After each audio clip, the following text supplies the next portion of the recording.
Hello, I am physiotherapist Rosilla Little, and today we'll be talking about cerebral disturbances. Here, I will be showing some exercises as a reference video.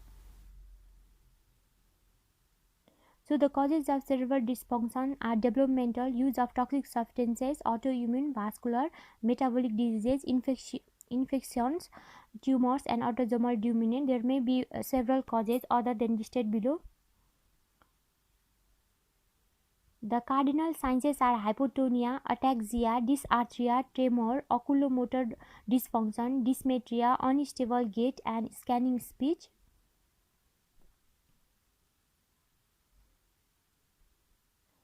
The assessment done are finger to nose test, dysdiadokinesia test, rebound test, heel to knee test, right figure of 8 with foot test. This is finger to nose test, in which the patient touches the tip to tip of nose and finger of the therapist. If she is not able to do, then the oculomotor dysfunction is predicted, as well as the patient is found to have vestibular dysfunction, as well as unable to assume the distance, that is dysmetria. The next test is the rebound test for hypotonia. Here the patient has hypotonia on her right arm. The next test is the dysdiadokinesia test, that is alternative tapping of dorsum of hand and the palm. If unable to do with respect to speed, timing, and the alternative movement, then the test is positive and the patient is assumed to have coordination problem. The next is the rehabilitation goal must be balance, coordination, and proprioception, or should go together. Neither of them can be underestimated. The first exercise is the static balance exercise, in which the forward protuberance is given. The therapist can be involved, or once the caregiver is trained, the caregiver can himself provide the exercise. The next one is the static balance with the backward protuberance. The patient must be asked to spread her hand in order to balance herself. The all exercise will be done once the full assessment is done by the physiotherapist, and the exercise dosage is prescribed to be done at home. The next one is static balance with the sideward protuberance.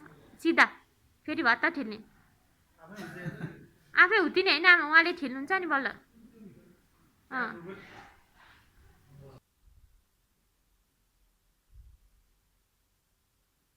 The next one is the Frankel's exercise, in which the alternative arms and the leg is moved at a time.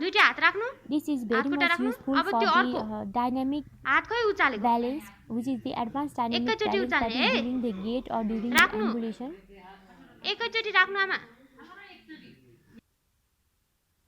The next one is the static standing balance with wide base of support. The patient can either spread the hand or can support with some tool or the any other manual. The next one is static standing balance with the narrow base of support. Both the feet are brought together.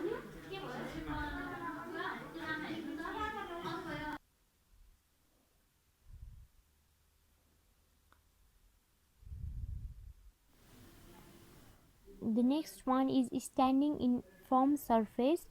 The feet can be either brought together or can be brought apart according to the assessment done.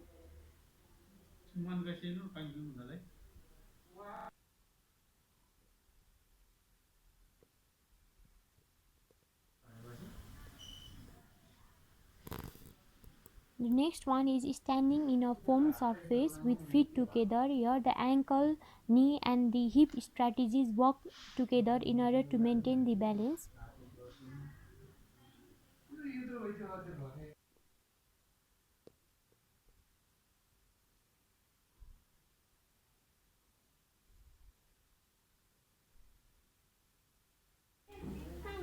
The next one is static standing balance with tandem stance, in which the heel and the two of the patients are brought together. Here the patient is unable to perform it since he has balance impairment. The dynamic balance can be done with the forward reach. The patient can reach the hand of the therapist or the patient caregiver. Maximization of patient caregiver must be done for the effective result. Dynamic balance can be done with the backward reach as well. Here in this video I have shown the maximum participation of the caregiver so that it can be done at home as well. But it should be done only after the prescription by physiotherapist. The dynamic balance can be done with the patient first rotating and then reaching on either side.